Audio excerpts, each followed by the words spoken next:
6.9 en fmuniversidad.com.ar y también, por supuesto, en vivo y en directo nos pueden ver y escuchar por YouTube, así que pónganle me gusta, suscríbanse, ustedes ya saben. Vamos a charlar con Juan Manuel Reinares, politólogo, docente de la Universidad Nacional de Villa María, de todo lo que dejó, las sensaciones, el análisis que habrá hecho él también, seguramente con algún otro politólogo, habrán charlado y sacado conclusiones de lo que dejó la primera apertura de sesiones de Javier Milei como presidente de la Nación. Juan, ¿cómo andas? Matías te saluda. ¿Todo bien? ¿Todo tranquilo? Hola Mati, ¿cómo ves? Bien, bien. Bueno, un gusto volver a escucharte y a charlar contigo. Igualmente, un gusto. No sé si me quedé pensando lo que decías, no sé si tanto sacar conclusiones como compartir las sorpresas, digamos. Siempre eso, las conversaciones con compañeros, colegas, amigos, ¿no? Sí. No hay mucha conclusión que sacar, ¿no? Está todo demasiado en el aire como para poder tener nada muy claro. Sí, la verdad que es difícil sacar conclusiones más con este gobierno nacional que tenemos. Difícil proyectar, muy difícil. Totalmente. Mira, yendo un poco lo que vos planteabas, sí, del discurso, ¿no? Me parece que yo lo trataría de inscribir en una dinámica de comunicación, pero también de estrategia política más amplia del gobierno de Milei, que es un gobierno que incluye constitutivamente, digamos, necesariamente a El Caputo, a Sturzenegger, a Patricia Bullrich y compañía, sí, ¿no? Digo porque en general hay una cierta tendencia en los análisis a concentrar todas las tintas, todos los focos en la figura del presidente, lo cual tiene sentido porque bueno, estamos en un país presidencialista, en un sistema político presidencialista, pero me da la impresión que esa dinámica, tanto estrategia política como dinámica comunicacional, de poner todos los focos en Milei, sigue un poco lo que le pasa, lo que hacen los magos, ¿no? Las magas, esto de poner toda la atención, convocar toda la atención de las audiencias a una parte de la escena, sí, no pasa nada en realidad, sino que es algo que te llama la atención cuando el verdadero truco está pasando en otro lado, ¿no? Te hacen ver, no sé, la mano derecha cuando lo que está pasando es con la mano izquierda, o algo por el estilo. Y en ese sentido me parece que Milei es un gran distractor. Es un gran distractor que compra tiempo y también mueve los avisperos lo suficiente como para que por detrás, entre comillas, o en realidad a plena luz del día, como hacen los magos, porque lo hacen también en el escenario, se puedan desarrollar esas medidas que están literalmente, y casi para tirar ahí una cosita como más polémica, revolucionariamente cambiando nuestra forma de vivir en comunidad y también como individuos. Sí. Pero yo vería el discurso como una gran distracción en todo, en su primera parte más típica de los números rimbombantes y contrafácticos, sí, que ahora nunca existían, como en esa convocatoria a un pacto de mayo y todo eso. Creo que por detrás lo que hay es la continuidad ya en 3 meses casi de una política económica de ajuste brutal, de transferencia de ingresos brutal, que me parece que nos está lentamente extorsionando a los grandes actores políticos de un sistema como el nuestro, presidencialista federal, es decir, gobernadores, representantes legislativos, intendentes, etcétera, pero también nos está extorsionando a cada uno de nosotros, digamos, en el día a día, ¿no? Sí. Nos desgasta. Sí, por supuesto. Eso es como una primera lectura, digamos, en general, lo que fue el discurso. Seguro, vos sabés que también uno se pone a hacer, sobre todo en la previa había como ¿qué iba a hablar de esto? ¿Qué iba a decir? ¿Va a hablar de la dolarización, de la canasta de moneda? Se decía de una cosa, de lo otro. Se sabía que algo con los 10 mandamientos iba a estar, porque había inclusive tuiteado unas palabras en hebreo y que tenían que ver cuando, bueno, Moisés, en aquel momento, Dios supuestamente le dictaba los 10 mandamientos, ¿no? Esas famosas tablas de piedra.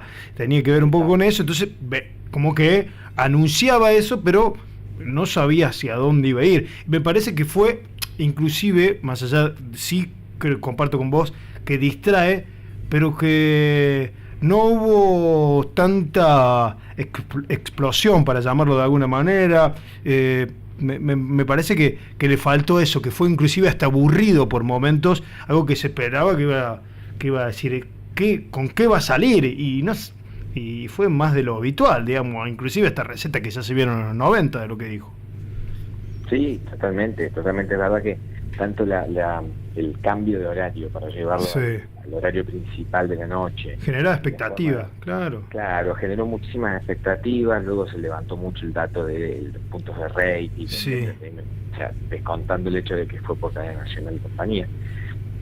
Me parece que eso va en línea con toda esta generación de expectativas, digo, por más que luego, a fin de cuentas, no hubo grandes novedades en el discurso, es para, de vuelta, seguir con la distracción.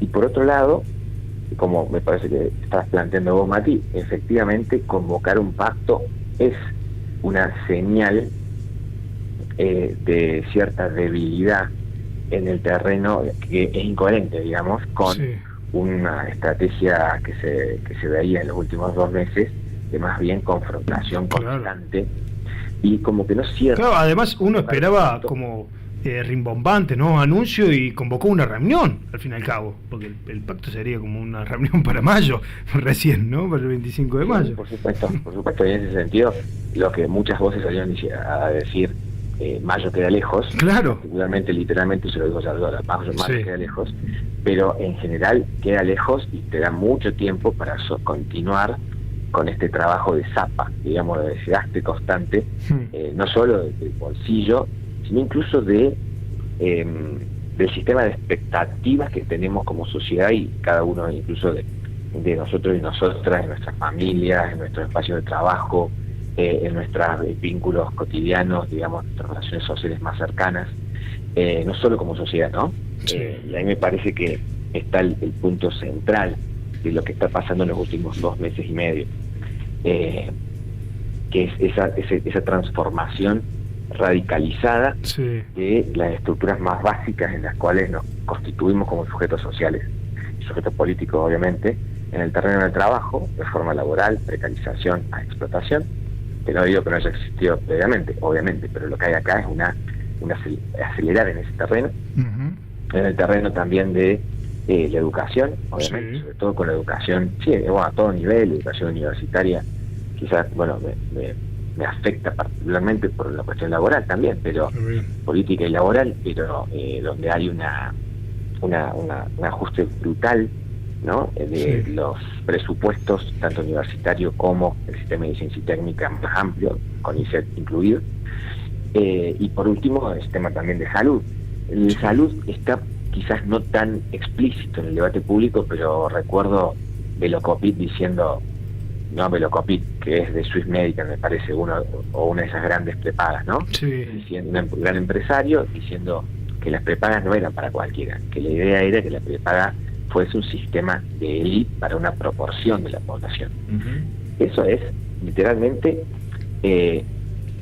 romper, entre comillas, desplazar de un modo radicalizado un sistema que suponía, que ya venía construyéndose en los últimos 10, 15 años, de privatización, ¿no? de los principales servicios públicos desde la demanda, entre comillas, es decir, quienes consideraban que debía existir un servicio público de salud, pero en realidad tenían una prepaga, ¿no? Eso es como que ese sistema de expectativas existe aún, o ha existido, pero lo que vemos en estos últimos prácticamente 80 días es el resquebrajamiento de ese sistema. Sí, y otra cosa, Juan, en ningún momento le habló a la mayoría de los argentinos y argentinas. A ver, no habló en absoluto de la inflación, de los números de inflación, no habló del recupero de poder adquisitivo, o sea, no le tiró un centro a la mayoría de los argentinos y argentinas, pensando en estos meses que hemos tenido, que ha sido un golpe directo al bolsillo. Claro, bueno, dijo que a los argentinos les pedía una cosa, que al final fueron 2, ¿no? Sí, es cierto. ¿No? Que fue algo así, me acuerdo de paciencia y esfuerzo, paciencia y sacrificio, paciencia. Y eso, obviamente que es algo, a ver, pero tiene sentido si te pones a ver. que no le hable a la mayoría de los argentinos de una manera explícita de ese modo, porque en realidad ya lo está haciendo, le está hablando, y en ese sentido Milei ha sido el más capaz de los representantes hoy en habitar nuestra época. Les está hablando cuando menciona que la casta es la que usa los aviones, que la casta es la que no sé, la que utiliza los servicios públicos, la plata de los otros, ¿sí? Para su propio beneficio. Ahí se le está hablando a la mayoría de los argentinos en un tono que no es quizás el que nosotros venimos o estamos acostumbrados o preferiríamos, ¿no? Pero claramente interpela a una mayoría más o menos silenciosa, pero que se ve provocada, digamos, que responde a la provocación constante de Milei, y que entonces dice, bueno, no, hay que aguantar. Aunque tenga que cerrar la despensa, y tengo que aguantar porque así son las cosas. Aunque la nafta salga una locura y tengo que ir a perder 2 horas del día para cargar nafta antes de que suba, y bueno, pero es lo que corresponde. Digo, la justificación del ajuste en términos individuales a una costa de la conveniencia económica más instrumental de cada cual, es gracias a que Milei le habla a esos argentinos, a esas argentinas, de vuelta, no diciendo, che, le voy a tirar un centro, les voy a ayudar a llegar a fin de mes, sino diciendo, no, miren, gente, esto estaba mal. La única forma de resolverlo es, entre muchas comillas, pero no uso esta palabra porque ya no le conviene, pero sincerando. Esta idea de sinceramiento que ya puso Macri en la mesa, y que hoy Milei termina de conjugar con todo su alcance, ¿no? Sí. Yo creo que sí le está dando la mayoría, y ese es el problema, Macri, porque si yo me dijera, che, esto entonces se va a acabar, o no tiene mucho hilo en el carretel, yo considero que tiene más hilo del que suponemos, porque todavía hay una recepción mayoritaria de esas palabras que Milei nos dice, ¿no? Sí. Que quizás algunos de nosotros o nosotras no escuchamos porque venimos como seteados en otro tono, ¿viste? Sí. Sí, bueno. O sí escuchamos y bueno, y hay que también hacer hincapié en cada uno de las propuestas y profundizar en cada una de ellas, y ves que le quitan millas, hablan también de las jubilaciones de privilegio.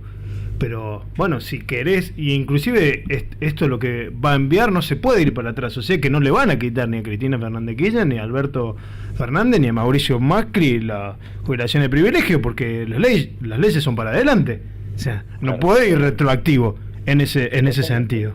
¿Qué sé yo? ¿Viste? Cuando vas a entrar a indagar decís, che, pero es lo que decís vos, es René Laván, de cierta manera. Sí, creo que, Gaby, creo que son puntos que nosotros podemos percibir, pero que efectivamente hay algo que le funcionó al presidente, que lo transformó en presidente, y que hoy se sigue tomando de esas herramientas comunicacionales para seguir hablándole a ese sector que quizás es menos mayoritario que hace 3 o 4 meses, pero que lo sigue siendo, ¿no? Entonces, lo que a nosotros por ahí nos afecta, si nos hace agarrar la cabeza en el discurso, más esperado o menos esperado de que diga, quizás a otras personas le sigue dando cierta luz de esperanza. Seguro. Y me parece que, como vimos en esa Argentina. Yo creo que, voy a decir, y digamos, poniéndome, comprometiéndome, lamentablemente creo que es así. Digo. Y por otro lado, esto respecto de los apoyos, más o menos apoyos que puede tener Milei, pues me da la impresión, sin mayor evidencia, pero me da la impresión, y tiro a ver qué les parece, que hay un juego entre un apoyo, digamos, sin ningún tipo de prurito ni gambaje, de una minoría intensa, que hoy es libertaria, y luego tenemos alrededor una gran cantidad de indiferentes o de votantes y personas más o menos indiferentes, que hoy, y capaz que te dicen que no, a Milei no lo votarían de vuelta, y ahí están esos márgenes, ¿no? Del 50 y pico, 60% de apoyo al 40%, el 30 y pico en el peor de los casos. Pero sin embargo esos indiferentes luego, su forma de estar en el mundo, para decirlo de algún modo, está también estructurada en torno a un sentido común de la competencia, del mérito, de que cada cual está mejor si cada cual se rompe el lomo para lograrlo, y que el Estado no va a hacer nada para resolver los problemas porque la pandemia nos mató, por ejemplo. esos sentidos comunes están como por debajo, entre comillas, de esta indiferencia de una gran cantidad de votantes que pasa en la Argentina y pasa en todo el mundo, ¿no? Entonces, yo diría que estos números que estamos viendo de apoyo a Milei no son tan significativos, nos indican que se va a quedar sin apoyo, ¿sí? Porque esa indiferencia luego rápidamente es activada por alguna otra provocación. Por ejemplo, lo vemos en los casos de inseguridad, ¿no?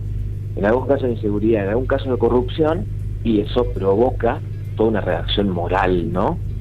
Que de vuelta justifica el apoyo a este tipo de propuestas. Por eso me parece que los números de Milei, o los números de apoyo me refiero, son extraños para la época, y al mismo tiempo hay que tomarlos con pinzas. Por eso que les decía de cierta indiferencia generalizada. Sí, claro. ¿No? Y perdón, son extraños porque después de 2 meses y medio, 80 días de un ajuste brutal, indiscriminado, totalmente sobreactuado, encima tenés más del 35% de apoyo, y sobre todo es el que más apoyo tiene. No hay nadie más que pueda tener un apoyo similar. Eso es cierto.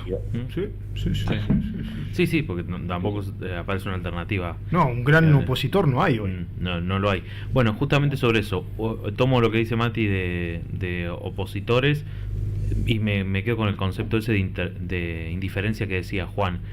¿Cómo viste a los sectores políticos opositores? Los más lejanos y quizás los que están más cerca, que a veces se disfrazan y aplauden incluso como oficialistas.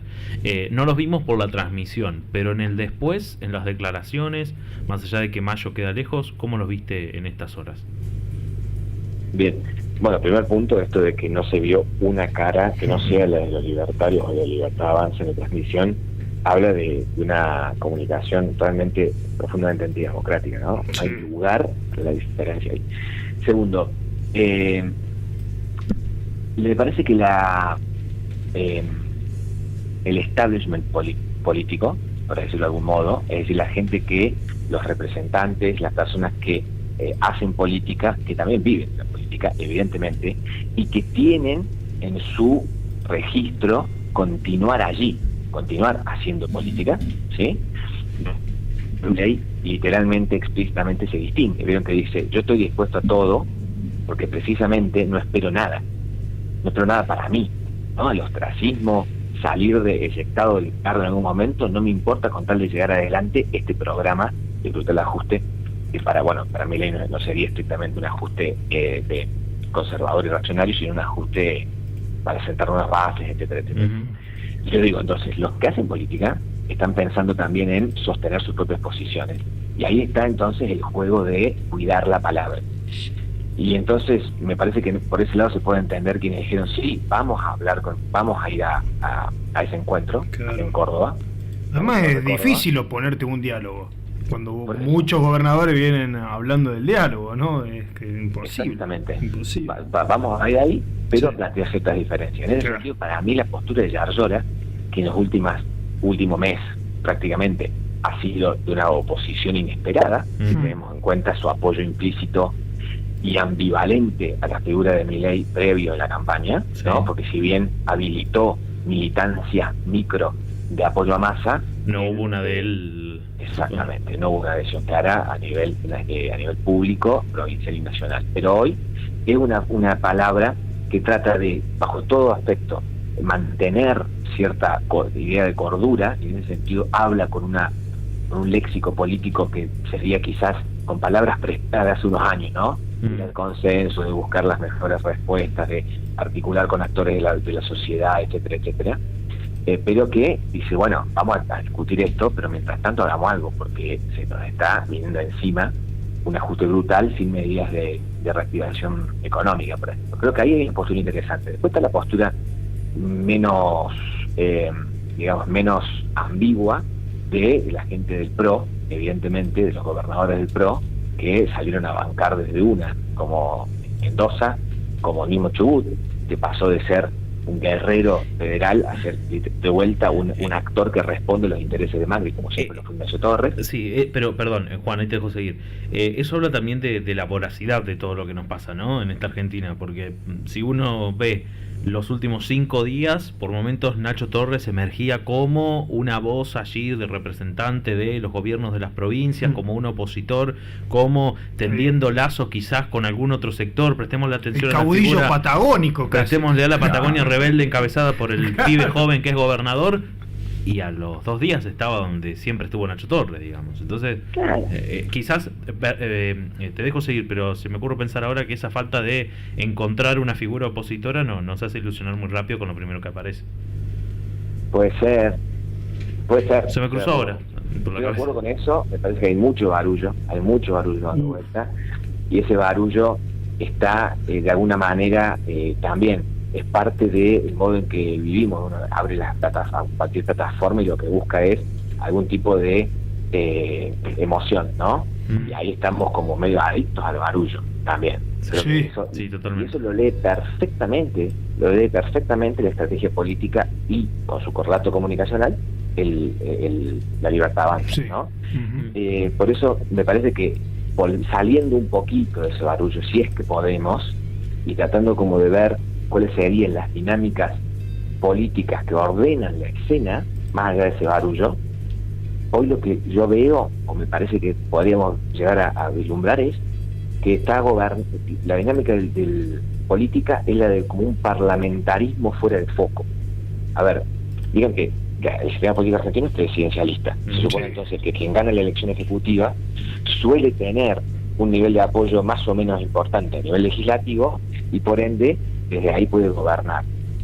Si tiene menos apoyo legislativo, se ve como, digamos, bloqueado ese gobierno, y estamos en el síndrome del pato rengo, como se le suele decir en los casos de esos presidentes que están a punto de terminar su gobierno y tienen minoría legislativa, cosas así. Acá Milei es un caso extrañísimo, en una Argentina que ya hace 10 años viene de extrañeza en extrañeza, donde, ¿se acuerdan? Cambiemos de una alianza. El frente de todo era una alianza. Es decir, que ya había gobiernos de alianza en un país como el argentino, que estaba acostumbrado a partidos, no a alianzas. Sí. Que en términos de dinámica política es distinto. Los acuerdos que hay que llegar son distintos, y las estabilidades de esos acuerdos, los plazos de estabilidad de esos acuerdos eran muy distintos.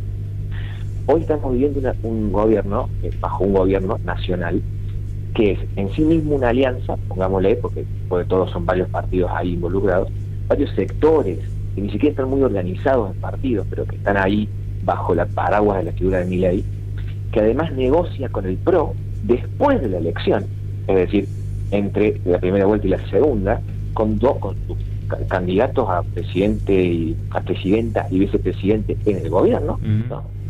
Entonces, y por eso, como es una cosa medio parlamentarista, requiere de la construcción de acuerdos medianamente estables en las cúpulas legislativas, al menos. Y el presidente, por ese barullo en el que está, del que es parte, que instiga, pero que también es un poco, digamos, entre comillas, víctima, rompe todo el tiempo esos pactos mínimos, ¿no? Lo vimos con la ley ómnibus. Entonces, en ese sentido, me da la impresión que los actores políticos esperan que haya que esas alianzas vayan construyéndose y consolidándose, y de repente se ven sorprendidos por alguna bombita que larga Milei, por su forma también de gobernar, ser básicamente un gran distractor. Y por eso es realmente un parlamentarismo desenfocado. El PRO, que no sabe qué hacer, o sí sabe qué hacer, es ganar tiempo mientras el país se ve de una manera radical, en sentido radical, no del partido, sino desde raíz, revolucionado, ¿no? Pero mientras tanto no sabe cómo capitalizarlo a eso. No sabe si pegarse mucho a Milei o marcarle algún tipo de distancia. Entonces lo vemos a Torres. Que Ignacio Torres, en mi opinión, siempre fue pongámosle la pieza del ajedrez que sea, pero es parte del ajedrez de Macri. Una torre, literalmente, un alfil o un peón, pero siempre fue parte de ese juego. Y así lo vamos a ver todos esos jugadores, excepto algunos gobernadores, como puede ser La Rayora, o puede ser Puyaro de Santa Fe, que tienen un poco de autonomía. Pero si no, la mayoría de los jugadores del PRO responden a Macri, ¿no? Y Macri, hasta que no vea, me da la impresión a mí, un panorama un poco más claro, va a estar todo el tiempo probando, tensando la cuerda con Milei para después aflojarla, ¿no? en un parlamentarismo que nadie sabe bien para dónde va a ir, digamos, un presidencialismo roto y que medio que haciendo de parlamentarismo no sabe para dónde ir. No sé si me llevo a explicar un poco porque es realmente un panorama recontra complejo y fragmentado, ¿sí? Donde entonces frente a este anuncio de pacto, yo recuerdo un tuit, me parece que era de Matías Mauset, ¿no? Periodista, que retoma un tuit de Agustín Rossi, diciendo que no iba a ir al pacto, al encuentro en Córdoba. Y él mismo ensaya una respuesta institucional que podría haber largado el peronismo. Mauset me refiero. Sí. Rossi,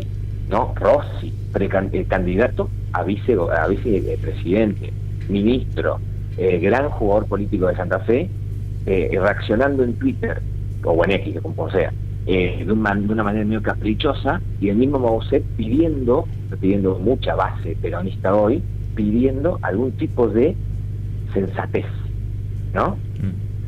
Eso me parece que es un serio problema. Yo, por ejemplo, Kicillof, me parece que es un gobernador que debe hoy recalar en su representación institucional. Decir, che, yo me debo a los bonaerenses, por ende voy a negociar todo lo posible para asegurar el bienestar de los bonaerenses. Porque como también me hace la llora. Claramente, con los cordobeses la llora. Creo que a veces uno en eso rápido, nada más que Rossi tiene cierta responsabilidad, quizás tiene algunas reflexiones, pero si uno lo piensa bien, un pacto se trata un poco de eso, ¿no? De ir, yo voy con esto, viene Juan con aquello, viene Matías con esto otro, y bueno, medio que seguramente no nos vamos a ir conforme del todo, pero la idea es negociar. Hay que ver si el gobierno habilita a que esas negociaciones existan, pero también es interesante que haya una contrapropuesta en esos pactos. Claro, me sale tres cosas. Primero, como dice Lula, una buena negociación es aquella en la cual nadie se va contento. Sí, ¿Sí? Es una gran frase de Lula. Una segunda cuestión es que podemos discutir, vieron que la noción de pacto o de contrato social es un término muy querido por las ciencias sociales, por la ciencia política en particular, todo, hay muchos libros y ríos de tinta alrededor. Pero la idea es, digamos, me parece que sería discutible que lo que hizo Milei sea algo parecido a un pacto o a un contrato. Acá lo que hay es más bien, de algún modo, la búsqueda de un acuerdo donde los intereses ya están establecidos de antemano. Y la noción de contrato social supone que haya un interés creado por el mismo contrato. Totalmente. ¿Entiendes? O sea, que sea transformativo. Acá no, esto es otra cosa.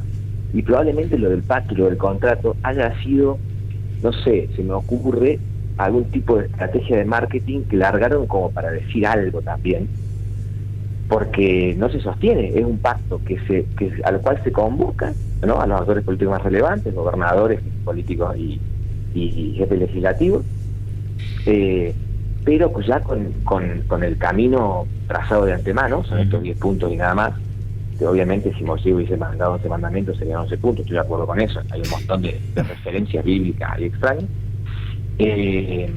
Entonces eso no es un pacto, eso es después de convocar a los gobernadores a la firma de algo así como un prepacto, si aprueban la ley ómnibus, claro, amenazando, y Milei a su vez les baja plata, es decir, eso es extorsión. Sí, totalmente, lisa y llanamente.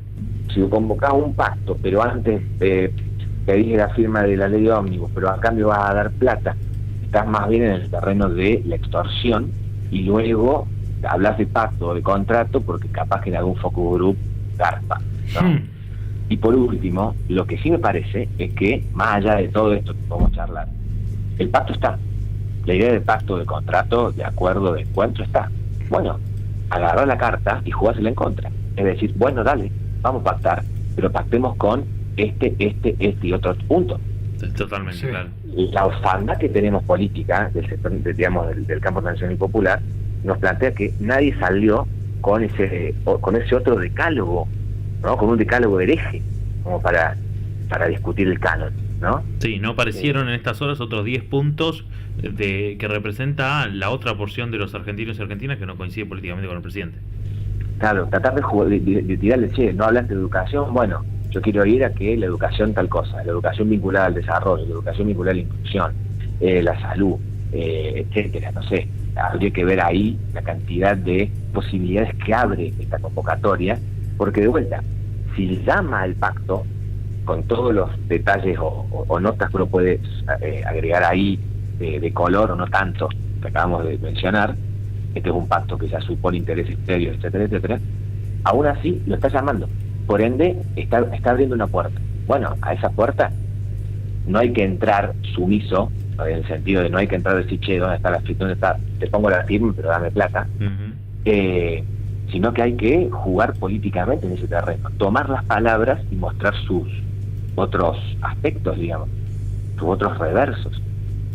Lo que pasa es que no estaría emergiendo una referencia política capaz de precipitar esa respuesta. Por lo menos ahora hay que ver, faltan 3 meses también parece.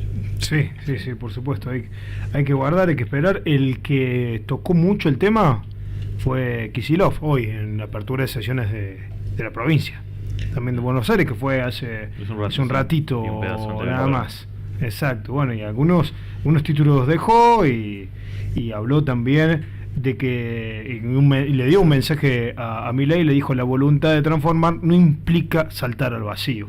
En alguna de las frases, y habló mucho del gobierno nacional. El gobierno está lleno de los mismos de siempre, los mismos que varias veces perjudicaron al país. Bueno, y ahí nombró a Toto Caputo, a Sturzenegger, a Patricia Bullrich, etcétera. Sí, fue muy simbólico. De hecho, hubo un párrafo para la memoria de los 30.000 compañeros detenidos desaparecidos, sí, en consonancia con lo que dijo Milei. Estaban Estela de Carlotto, Tati Almeida y otras referentas de abuelas y de madres allí, que fueron invocadas y saludadas por el gobernador. Hubo en algún momento eso que bien decís vos, habló de las políticas que busca aplicar Milei, habló del discurso anticasta y quién es la casta para Milei, y nombró a cada uno de esos funcionarios como haciendo mucho hincapié en eso, pero también llamando, bueno, a la construcción hacia adelante, ¿no? Y hablándole al pueblo de la provincia de Buenos Aires, que dijo que no era el mejor contexto en el que les gustaría volver a gobernarlos. Bien, pero que iba a estar, digamos. Pero poniéndose como un referente de la oposición también.